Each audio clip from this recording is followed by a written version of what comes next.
وہ مسواک کر رہے تھے، اللہ کے نبی کی نظر پڑ گئی، آپ نے اشارہ کیا کہ میں بھی مسواک کرنا چاہتا ہوں۔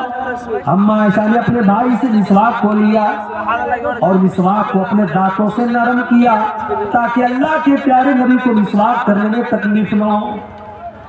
بیوی وہ ہوتی ہے جس کو شوہر کی تکلیف کا احساس، شوہر بیمار ہے تو اما عائشہ نے مسواک کو نرم کیا تاکہ میرے نبی کو، میرے شوہر کو تکلیف نہ ہو، آسانی سے مسواک کرے۔ اور اما عائشہ فرماتی ہیں یہ میرے لیے فخر کی بات تھی کہ اللہ کے نبی کے آخری ٹائم میں میرا لعاب اللہ کے نبی کے لعاب کے ساتھ مل گیا، میں نے مسواک کو نرم کیا اور اللہ کے نبی کو دیا اور آپ نے اسی مسواک سے اپنے دانتوں کو صاف کیا۔ اسی لیے علماء کہتے ہیں اگر کسی کو یہ احساس ہو کہ میرا آخری ٹائم ہے تو آخری ٹائم میں مسواک کرنا چاہیے، یہ بھی اللہ کے رسول کی سنت ہے۔ مسواک کیا آپ نے، بے چینی بڑھنے لگی۔ آپ کے بغل میں ایک پیالے میں پانی رکھا ہوا تھا، آپ بار بار اپنے ہاتھ میں پانی لیتے، اپنے چہرے پر چھڑک لیتے اور کہتے اللہم اعنی علی سکرات الموت، اے اللہ تم موت کی سختیوں پر میری مدد فرما، اے اللہ سکرات الموت پر تم میری مدد فرما۔ اما عائشہ فرماتی ہیں کہ پہلے میں موت کی سختی کو بہت غلط سمجھتی تھی، مگر جب اپنے نبی کے اوپر میں نے موت کی سختی کو دیکھا تب میں نے موت کی سختی کو غلط سمجھنا بند کر دیا۔ اس کے بعد اما عائشہ فرماتی ہیں آپ نے اپنے دونوں ہاتھ اٹھائے، آپ نے اپنے دونوں ہاتھ اٹھائے اور آپ کی زبان سے نکلا مع الذین انعمت علیہم من النبیین والصدیقین والشہداء والصالحین، اے اللہ تو مجھے ان لوگوں میں شامل فرما دے جن پر تیرا انعام ہوا ہے، اپنے نبیوں میں شامل فرما دے، اپنے صدیقین میں شامل فرما دے، اپنے شہداء میں شامل فرما دے، اپنے نیک بندوں میں شامل فرما دے۔ اللہم الحقنی بالرفیق الاعلی، آپ نے فرمایا اے اللہ تو اپنے بہترین بندوں میں مجھ کو شامل فرما دے۔ اتنا کہتے ہوئے اللہ کے نبی نے ہاتھ اٹھایا اور دھیرے دھیرے آپ کا ہاتھ زمین پر آ گیا اور آپ کی روح آپ کے بدن سے نکل گئی اور آپ اس دار پانی کو چھوڑ کر چلے گئے۔ نبی اکرم کو بھی موت آئی، یہ موت ہے میرے بھائی، اگر اس کو ہم یاد رکھیں تو دنیا کی لذتیں دیکھ کر کے ہم بہکیں گے نہیں، دنیا کی رنگینیاں دیکھ کر کے ہم بہکیں گے۔ اللہ کو التکاثر، میرے بندو یہ مال و دولت کی اور دنیا کی رنگینیوں کو دیکھ کر کے تم اللہ کو بھول بیٹھے ہو، حتی زرتم المقابر، مگر ایک دن آئے گا جب تم قبرستان جاؤ گے، جب تمہاری موت ہو جائے گی تم قبرستان پہنچو گے۔ کلا سوف تعلمون، اس کے بعد تمہیں ضرور پتا چل جائے گا کہ اللہ کا وعدہ کتنا سچا تھا۔ ثم کلا سوف تعلمون، تمہیں ضرور پتا چل جائے گا کہ اللہ کا وعدہ سچا تھا۔ بندے کو قبر میں دفنایا گیا، اللہ کے نبی فرماتے ہیں دفنا کر کے جب واپس جانے لگتے ہیں تو مردے کو فوراً دوبارہ اس کی روح کو لوٹایا جاتا ہے، دوبارہ اس کے اندر زندگی ڈالی جاتی ہے اور وہ دفنا کر کے جانے والوں کے جوتوں کی آواز کو بھی سنتا ہے اور دو فرشتے اس کے پاس آتے ہیں، ایک کا نام منکر ہے ایک کا نام نکیر ہے۔ یہ دونوں فرشتے اس کو بٹھاتے ہیں۔ ایک سوال پیدا ہوا، بھائی مسلمان اپنے مردوں کو قبر میں دفناتا ہے مگر ہمارے ہندو بھائیوں کو تو جلا دیا جاتا ہے، ان کو قبر میں عذاب کیسے ہوگا؟ پارسی لوگوں کے یہاں تو لاش میں مسالہ لگا کر کے چیل لوگوں کو کھلا دیا جاتا ہے، ان کے یہاں کیسے حساب و کتاب ہوگا؟ کوئی پانی میں سفر کر رہا تھا ڈوب کر کے مر گیا، مچھلیوں نے اس کو کھا لیا، اس کا قبر میں حساب و کتاب کیسے ہوگا؟ کوئی فلائٹ میں سفر کر رہا تھا اور فلائٹ میں حادثہ ہو گیا اور فلائٹ میں جتنے لوگ تھے سب مر گئے، چچھڑے ہو گئے، ان کا حساب و کتاب کیسے ہوگا قبر کے اندر؟ تو یہ بات یاد رکھیے، ان اللہ علی کل شیء قدیر۔ یہ سوال ہمارے لیے پیدا ہوتا ہے کہ ہمارے لیے یہ کام سمبھو ہے کہ نہیں ہے، ممکن ہے کہ نہیں ہے، پاسبل ہے کہ نہیں ہے؟ اللہ کے لیے سب کچھ پاسبل ہے۔ اللہ جس حال میں چاہے گا اور جہاں چاہے گا وہاں قبر کا جو معاملہ ہوگا وہ ہوگا۔ مسلمان کے مردوں کو قبر کے اندر عذاب اور ثواب جو ہوگا وہ ملے گا. غیر مسلم جن کو جلا دیا جاتا ہے ان کا بھی حساب و کتاب ہوگا. پارسیوں کا بھی حساب و کتاب ہوگا. فلائٹ کے اندر جلنے والوں کا بھی قبر کا معاملہ ہوگا. اب ان کا کیسے معاملہ ہوگا اس کی حقیقت ہم نہیں جانتے، لیکن ہوگا. ہمارا اس کے اوپر ایمان ہے.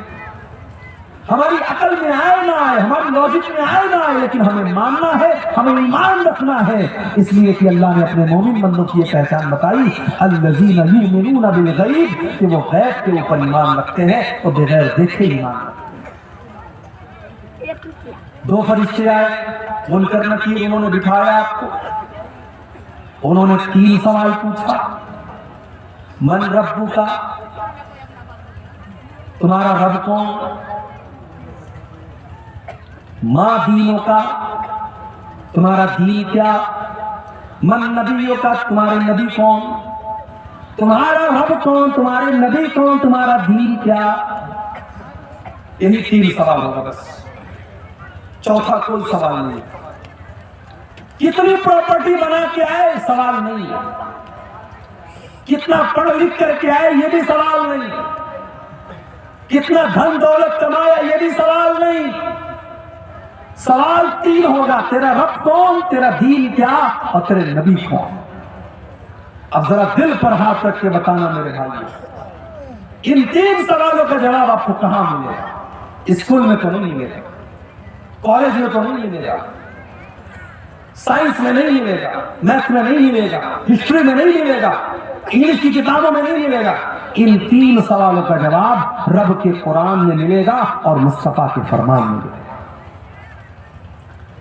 آپ آج بچوں کو مدرسے نہیں بھیجتے، مجھے اعتراض نہیں، آپ اسکول بھیجو، مجھے کوئی اعتراض نہیں ہے، مگر آپ اپنے بچے کو اس لائق بناؤ، اپنی بیٹی کو اس لائق بناؤ کہ آپ کا بچہ اور بچی اسکول میں پڑھ کر ان 3 سوالوں کا صحیح جواب دے دے. اسے پتا ہو کہ اس کا رب کون ہے، اسے پتا ہو اس کا اسلام، اس کا دین کیا ہے، اور اس کو پتا ہو کہ اس کے نبی کون.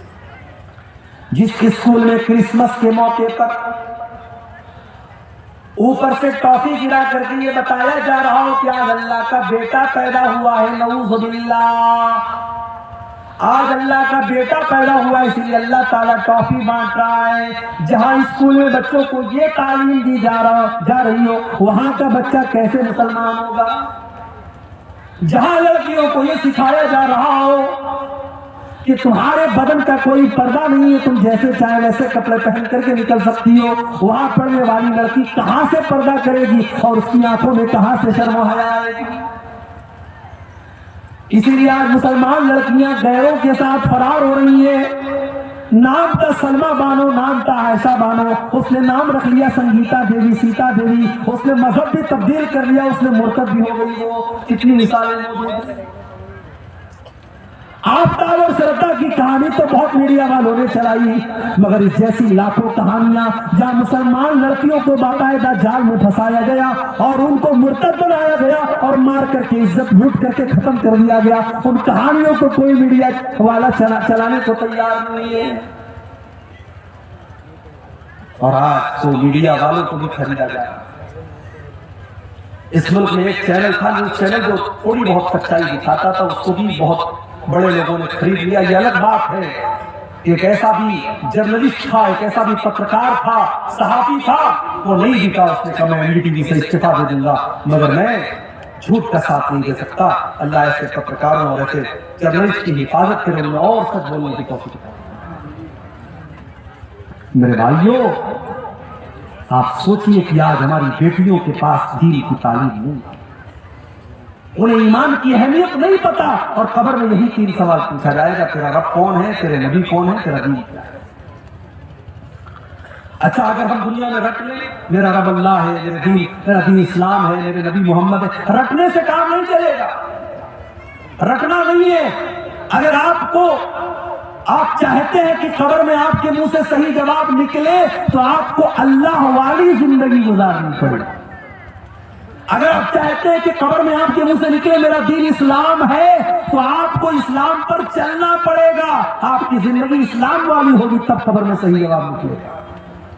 اگر آپ چاہتے ہیں کہ قبر میں جب فرشتہ پوچھے تیرے نبی کون ہیں اور آپ کے منہ سے یہ نکلے میرے نبی محمد صلی اللہ علیہ وسلم ہیں، تو آپ کو اللہ کے نبی کے طریقے پر زندگی گزارنی چاہیے۔ جو بندہ مومن ہوگا، جس نے ایمان والی زندگی گزاری ہوگی، وہ ان تینوں سوالوں کا صحیح جواب دے گا۔ وہ کہے گا میرا رب اللہ ہے، میرا دین اسلام ہے، میرے نبی محمد ہیں۔ فرشتہ پوچھے گا وما یدریکا، تجھے ان تینوں سوالوں کا جواب کیسے پتا چلا؟ بندہ کہے گا قرأت کتاب اللہ، میں نے قرآن کو پڑھا تھا، میں نے حدیثوں کو پڑھا تھا، میں نے اللہ اور اس کے رسول کی باتوں کو پڑھا تھا۔ آج کون پڑھتا ہے؟ کون پڑھتا ہے قرآن کو؟ پہلے تو بوڑھی عورتیں گھر میں رہتی تھی، وہ بیچاری صبح صبح قرآن پڑھتی تھی۔ اب تو وہ بوڑھیاں بھی ختم ہو گئی۔ اب کی تو عورتیں وہ ہیں کہ صبح کو اٹھتی ہیں تو موبائل پر سیریل دیکھتی ہیں، پہلے رات کو بستر پہ سونے لگتی تو سیریل دیکھتی۔ نوجوان کو گانا سننے سے فرصت نہیں، بڈھوں کو گانا سننے سے فرصت نہیں۔ آج ہمارے گھروں میں قرآن کون پڑھتا ہے میرے بھائی؟ اپنے دل پر ہاتھ رکھ کر کے بتاؤ کہ آخری ٹائم آپ نے قرآن کو کب پڑھا؟ ہم نے قرآن کے ساتھ بہت ناانصافی کی، اور کل قیامت کے دن اللہ کے نبی ہمارا گریبان پکڑیں گے، اور اللہ کے نبی قیامت کے دن اللہ کی بارگاہ میں کہیں گے وقال الرسول یا رب ان قوم اتخذوا هذا القرآن مهجورا، اللہ کے رسول کہیں گے اے اللہ میری اس قوم نے قرآن کو چھوڑ دیا تھا، قرآن کو چھوڑ دیا تھا۔ قبر میں تینوں سوالوں کا جواب دینے والا کہے گا میں نے قرآن کو پڑھا تھا، اور جو انسان کافر تھا، منافق تھا، اسلام پر نہیں چلتا تھا، اس کے منہ سے صحیح جواب نہیں نکلے گا، وہ چاہ کر کے بھی صحیح جواب نہیں دے پائے گا، اس کے منہ سے بس ایک ہی جواب نکلے گا ہاں ہاں لا ادری، ہائے ہائے میں نہیں جانتا۔ فرشتہ کہے گا تو نہیں جانتا اس لیے کہ ما دریت وما تلیتا، نہ تو نے علم حاصل کیا، نہ تو نے قرآن پڑھا، نہ تو نے حدیث پڑھی، نہ تو نے علماء سے علم حاصل کیا، نہ تو مدرسے گیا، نہ تو نے علماء سے سیکھا، نہ تو نے علم حاصل کیا، نہ تو نے خود پڑھنے کی کوشش کی۔ تو اللہ نے فرمایا کلا سوف تعلمون، ان قریب تم جانتا، ثم کلا سوف تعلمون، تم ضرور جان جاؤ گے اپنی حقیقت کو۔ کلا لو تعلمون علم الیقین، میرے بندو اگر تم یقین کی نظر سے قبر کا منظر دیکھ لو تو اپنے مردوں کو دفنانا بند کر دو۔ اگر قبر کے اندر جو عذاب ہو رہا ہے، اگر وہ عذاب ہماری آنکھوں کے سامنے آ جائے میرے بھائی، تو کوئی اپنے باپ کو قبرستان لے کے نہیں جائے گا، کوئی اپنے بیٹے کو قبرستان لے کے نہیں جائے گا۔ اللہ کے نبی فرماتے ہیں کہ اگر مجھے اس بات کا ڈر نہ ہوتا کہ تم اپنے مردوں کو دفنانا بند کر دو گے تو میں اللہ سے دعا کرتا کہ وہ عذاب قبر کی آواز تم کو سنا، لیکن ہم سن لیں گے تو مردوں کو دفنانا بند کر دو۔ کلا لو تعلمون علم الیقین، میرے بندو اگر تم یقین کی نظر سے قبر کے عذاب کو دیکھ لو، اللہ کے عذاب کو دیکھ لو تو تمہارا کیا حال ہوگا؟ لَتَرَوُنَّ الْجَحِيمَ، تم ضرور جہنم کو دیکھو گے۔ جہنم آئے، اب یہ پورا ٹاپک ہے کہ جہنم کیسی ہے اور کیا۔ کبھی انشاءاللہ آپ کے علاقے میں موقع ملا تو تقریر اس پر ہوگی کہ جہنم کیسی ہے۔ اتنا سمجھ لیجئے کہ تکلیف اور ٹارچر کی آخری حد ہے جہنم۔ جہنم وہ جگہ ہے جہاں آپ موت کی آرزو کریں گے مگر موت نہیں ہے۔ جہنم وہ جگہ ہے جو اللہ نے اپنے نافرمانوں کے لیے سزا کے طور پر تیار کر دیا۔ کلما نضجت جلودهم بدلناهم جلودا غیرها لیذوقوا العذاب، جب جہنمیوں کے چمڑے جہنم کی آگ میں جلنے لگیں گے تو ہم ان کے اوپر نیا چمڑا چڑھا دیں گے تاکہ بار بار جلنے کی تکلیف ان کو محسوس ہو۔ جہنمیوں کو آگ کا بستر دیا جائے گا، ان کو ایسا پھل دیا جائے گا جس کو کھانے کے بعد ان کا پیٹ انگارہ بن جائے گا، اس کو کڑوا کسیلا جہنمیوں کا پیپر مواد پلایا جائے گا۔ لَتَرَوُنَّ الْجَحِيمَ، میرے بندو تم جہنم کو ضرور دیکھو۔ میرے بھائیوں، آج اگر دنیا میں کوئی جل جائے اس کی لاش کو دیکھ کر کے ہم برداشت نہیں کر سکتے. سوچو میرے بھائی، ہمارے بیٹے اور بیٹیاں جہنم کی آگ میں جلے، ہم یہ کیسے گوارا کر سکتے ہیں؟ ہماری بیوی، ہمارا پریوار جہنم کی آگ میں جلے، ہم یہ کیسے گوارا کر سکتے ہیں؟ لَتَرَوُنَّ الْجَحِيمَ، میرے بندو تم ضرور جہنم کو دیکھو گے. ثُمَّ لَتَرَوُنَّهَا عَيْنَ الْيَقِينِ، تم یقین کی نظروں سے جہنم کو دیکھو گے. ثُمَّ لَتُسْأَلُنَّ يَوْمَئِذٍ عَنِ النَّعِيمِ، اور دنیا میں ہم نے جو نعمتیں دی ہیں ان نعمتوں کا تم کو قیامت کے دن حساب دینا پڑے گا. ایک واقعہ سنا کر کے بات ختم کر رہا ہوں، رات کافی ہے.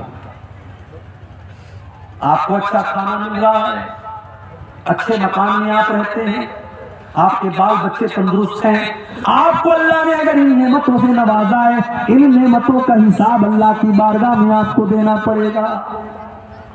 صحیح ابن حبان کی روایت ہے، ایک دن حضرت عمر فاروق اپنے گھر سے نکلے، دوپہر کا ٹائم تھا. گھر سے نکلے، راستے میں ابو بکر صدیق سے ملاقات ہوئی. ابو بکر صدیق نے پوچھا کہ اے عمر کیا بات ہے، دوپہر میں کیوں نکلے ہو؟ حضرت عمر نے سچ بات بتا دی، کہا کہ ما اخرجنی الا الجوع. اے ابو بکر کیا بتاؤں، بہت تیز بھوک لگی ہے، کئی دنوں سے کھانا نہیں کھایا ہے، میں بھوک سے پریشان ہو کر کے نکلا ہوں. حضرت ابو بکر صدیق نے کہا اللہ کی قسم، جس وجہ سے تم نکلے ہو اسی وجہ سے میں نکلا ہوں، میں نے کئی دن سے کھانا نہیں کھایا ہے، میں بھی بھوک سے پریشان ہو کر کے.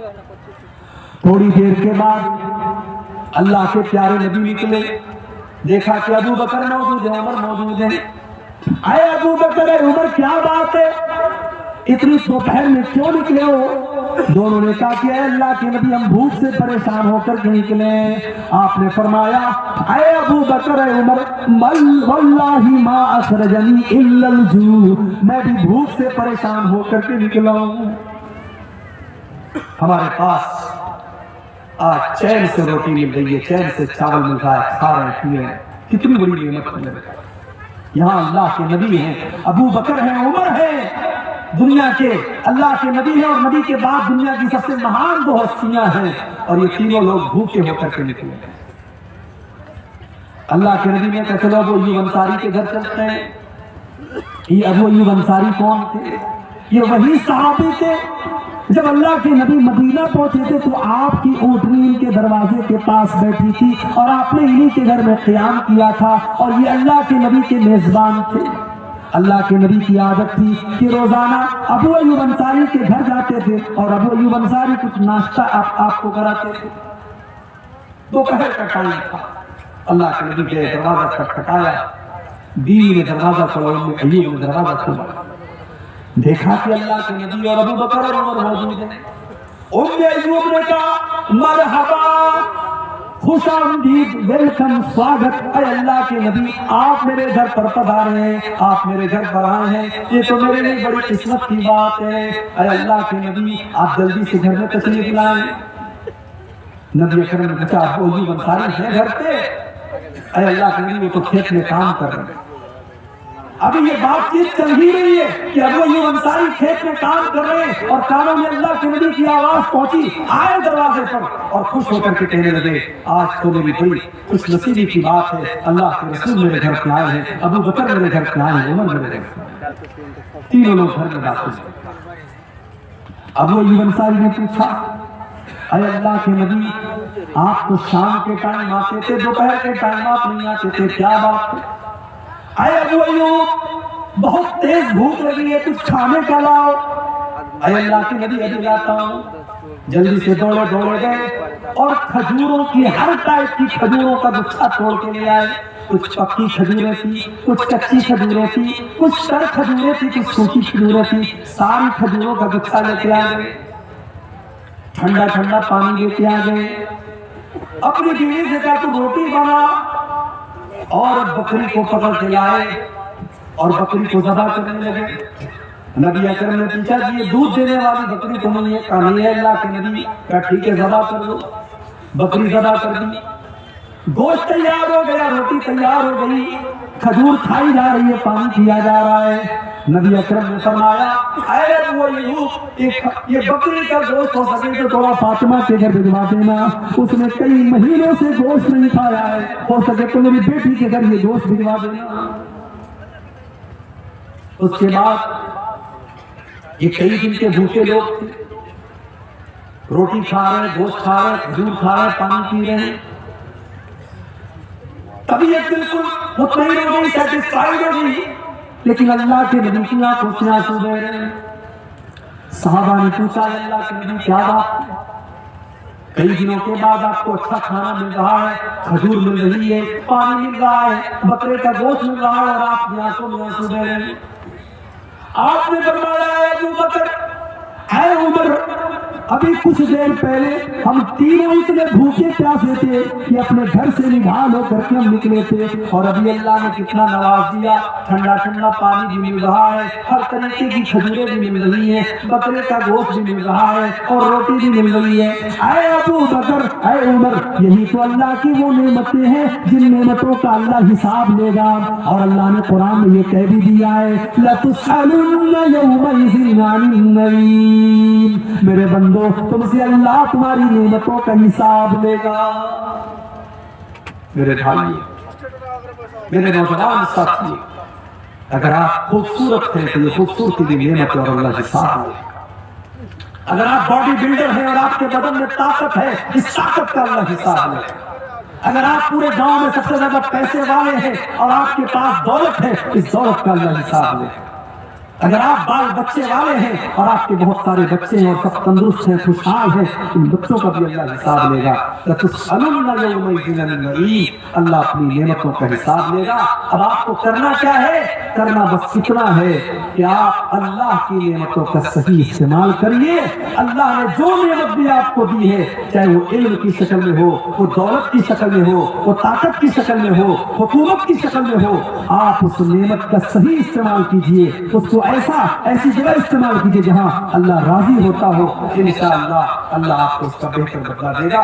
یہ سورۃ تکاثر کی آیات کی چند تفسیر میں نے آپ کے سامنے تھوڑی سی مختصر تفسیر آپ کے سامنے پیش کی ہے۔ اللہ سے دعا ہے رب العالمین ہم سب کو اپنی زندگی میں آخرت کی تیاری کرنے کی توفیق عطا فرمائے۔ اللہ موت کے بعد کی زندگی کی بھی ہم سب کو تیاری کرنے کی توفیق عطا فرمائے، آمین۔